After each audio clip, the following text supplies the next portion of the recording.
दोस्तों, हिंदी के महान साहित्यकार पंडित श्री नारायण जी चतुर्वेदी परम भगवत वैष्णव भक्त थे। उन्होंने एक बार अपने निवास स्थान पर एक कहानी सुनाई थी जो कि सच्ची घटना पर आधारित थी। इस कहानी में एक दीवान साहब के पिता द्वारा तेली के बैल बनकर शरण चुकाने की घटना का वर्णन था। तो बिना देर किए आपको पूरा किस्सा श्री नारायण जी के शब्दों में बताते हैं। इटावा में श्री श्याम सुंदर लाल जी नामक एक व्यक्ति रहते थे जो राजस्थान के किशनगढ़ नामक रियासत के दीवान थे। श्री श्याम सुंदर लाल जी की ख्याति एक कर्तव्य प्रयाण दीवान के रूप में दूर दूर तक फैली थी। इटावा के निवासियों को ऐसे कर्तव्य निष्ठ दीवान पर गर्व भी था। दीवान साहब वर्ष में 2 से 4 बार इटावा आते थे। जैसे ही इनके मित्रों को पता चलता था कि इनसे मिलने के लिए वह आते हैं और पुराने समय के राजा रानियों के किस्से भी सुनाते थे। एक बार की बात है, जब श्री श्याम सुंदर लाल जी अपने गांव इटावा आए तो उन्होंने अपने नौकर को अपने घर के पास रहने वाले नाई के पास भेजा और उससे कहलवाया कि उन्हें अगले दिन सुबह 6 बजे कहीं जाना है तो वह उसे पहले आकर उनकी हजामत बना दे। नाई अगले दिन दीवान साहब के घर सुबह 5:30 बजे पहुंच गया और उनकी हजामत कर दी। दीवान साहब ने नाई से पूछा, क्या यहाँ कोई शंकर नामक तेली रहता है? नाई ने उन्हें बताया कि यहाँ थोड़ी ही दूर में जो इमली का पेड़ है वहां बना घर शंकर तेली का है।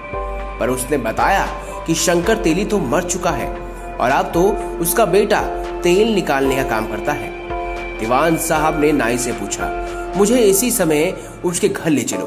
और श्री श्याम सुंदर लाल जी तुरंत अपना कुर्ता पहने और जेब में कुछ रुपए डाले और नाई को लेकर निकल गए उस तेली के घर की ओर। शंकर तेली का पुत्र दीवान साहब को अच्छी तरह से पहचानता था। उसने जैसे ही दीवान साहब को सुबह सवेरे अपने घर के दरवाजे पर खड़ा पाया तो उन्हें देखकर वह अचंभित रह गया। श्री श्याम सुंदर लाल जी ने उससे पूछा, क्या तुम्हारा कोल्हू चल रहा है? उसने जवाब दिया, हाँ। तब दीवान साहब ने उसे उस कोल्हू के पास ले जाने को कहा। शंकर तेली का बेटा ये सब सुनकर हैरान हुआ और उन्हें वहां लेकर गया। जब दीवान साहब वहां पहुंचे तो देखा कि एक बूढ़ा सा बैल कोल्हू चला रहा है।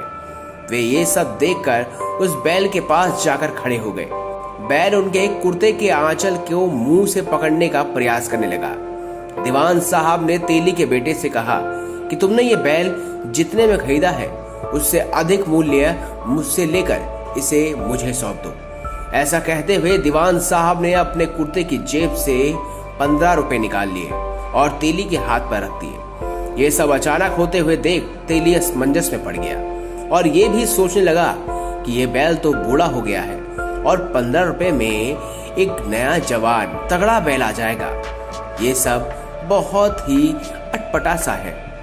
ये सब वह सोच ही रहा था कि श्री श्याम सुंदर जी ने उसे 15 रुपए देकर नाई से बैल की रस्सी खोलकर उसे साथ ले जाने को कहा। तेली दीवान साहब के आगे कुछ न कह सका और बैल को कोल्हू से हटाकर उनकी रस्सी नाई को पकड़ा दी। इसके बाद आगे आगे दीवान साहब चल रहे थे और पीछे पीछे बैल की रस्सी पकड़े नाई।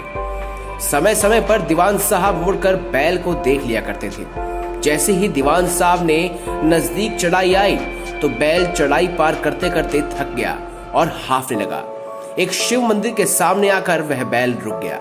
उसने वहां मंदिर के सामने सहसा माल त्याग कर मंदिर की ओर निहारते हुए गिर पड़ा और अपने प्राण त्याग दिए। दीवान साहब ने जैसे ही बैल को गिरते हुए देखा उसके पास पहुंचकर वह खड़े हो गए और कुछ मंत्र बुदबुदाने लगे, जैसे मानो उसे श्रद्धांजलि दे रहे हैं। इसके बाद उन्होंने अपने नौकर और नाई के माध्यम से ठेला बुलवाया और उसमें बैल को लदवाकर यमुना नदी के तट पर पहुंचे और उसको वहां विधि विधान के साथ प्रवाहित कर दिया और इसके बाद वे पैदल 4 किलोमीटर तक घर आए। दोस्तों, अब इस पूरी घटना के पीछे का राज जानते हैं। आप भी असमंजस में पड़ गए होंगे कि उस बूढ़े बैल को आखिर खरीदा क्यों और जब वह मंदिर के पास पहुंचा तो उसे श्रद्धांजलि दी क्यों? ऐसा उन्होंने क्यों किया? दोस्तों, अब आते हैं इस पूरी कहानी के क्लाइमैक्स की ओर। ये है कि जब दीवान साहब से इस पूरी घटना के बारे में पूछा गया तो उन्होंने बताया कि सुबह सुबह उन्होंने एक सपना देखा जिसमें उन्हें उनके पिताजी आए और उनसे बोला, तुम दिमाम जैसे बड़े पद पर बैठकर आनंद के जीवन जी रहे हो, मुझे कभी याद भी नहीं करते। मैंने कभी तुम लोगों की जरूरतों को पूरा करने के लिए शंकर तेली से 15 रुपए उधार लिए थे, जो कि मैं उसे लौटा नहीं पाया था। लेकिन अब मैं उस शंकर तेली के बेटे के कोलू का बैल बनकर उस कर्ज को उतार रहा हूँ और उस क्षण से मुक्त होने की कोशिश कर रहा हूँ। यदि तुम कर्ज चुकाते हो तो मेरी मुक्ति संभव है। दीवान साहब ने बताया कि यह स्वप्न को देखने के बाद मैं तेली के घर गया और 15 रुपए देकर अपने पिता का कर्ज चुकाया। दीवान साहब ने यह भी बताया कि जब उस बैल ने शिव मंदिर के सामने अपने प्राण त्याग दिए तब उन्हें अपने स्वप्न पर तनिक भी संदेह न रहा। हमारे हिंदू धर्म शास्त्रों में कुछ ऐसे धार्मिक संस्कार बनाकर दर्पण कर दिए गए हैं ताकि कोई भी मनुष्य किसी के साथ बेईमानी करने की कल्पना भी ना कर सके।